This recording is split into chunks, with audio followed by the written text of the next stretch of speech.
Comme annoncé en titre, récupération, réattribution illégale des concessions forestières dans le Maïdombe à l'Équateur. Les différentes organisations qui travaillent sur la gouvernance forestière reviennent à la charge.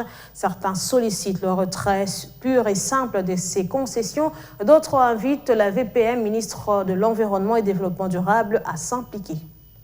L'anarchie ne cesse de dévoiler ses différentes facettes dans le secteur forestier. La dernière illustration en date est celle de récupération et réattribution illégale des concessions forestières dans l'Équateur et dans le Maïdombe, représentant une superficie de 585 000 hectares, dont 160 000 hectares dans les territoires des Koutou, 175 000 hectares dans les territoires du Oshwe et 250 000 hectares dans les territoires de Bolomba. Ces deux blocs forestiers garantis d'approvisionnement 0022/03 et 030/03 appartenant à la société Sodefort se retrouvent désormais entre les mains de la société Groupe Service. Une cacophonie qui a facilité la signature des clauses sociales entre la société Groupe Service et les communautés riveraines sous contrat avec la société Sodefort. Face à cette confusion, il faut rapidement agir et trancher afin que l'ordre soit rétabli dans le secteur.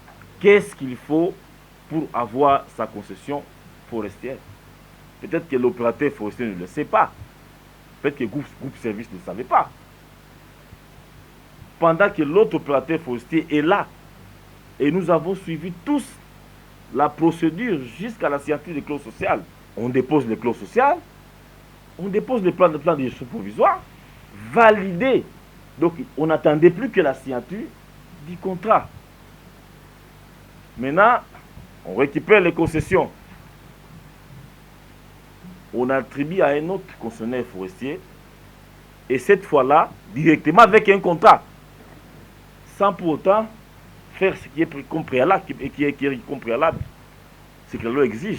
Parmi les vœux exprimés par différentes organisations qui militent pour la gouvernance forestière au pays, certaines insistent sur le retrait pur et simple de toutes ces concessions forestières et d'autres sollicitent l'implication de la vice-premier ministre, ministre de l'Environnement et du Développement durable. La coalition nationale de lutte contre l'exploitation illégale du bois n'est pas en reste.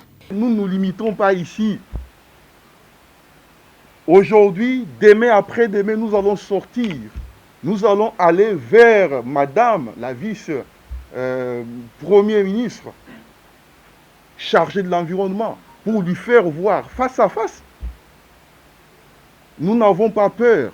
Nous sommes une organisation qui lutte contre l'exploitation illégale des ressources forestières. Ces différentes confusions créées dans ces secteurs forestiers ont laissé la place à l'évaluation de tous les contrats forestiers par la vice-premier ministre, ministre de l'Environnement et Développement durable.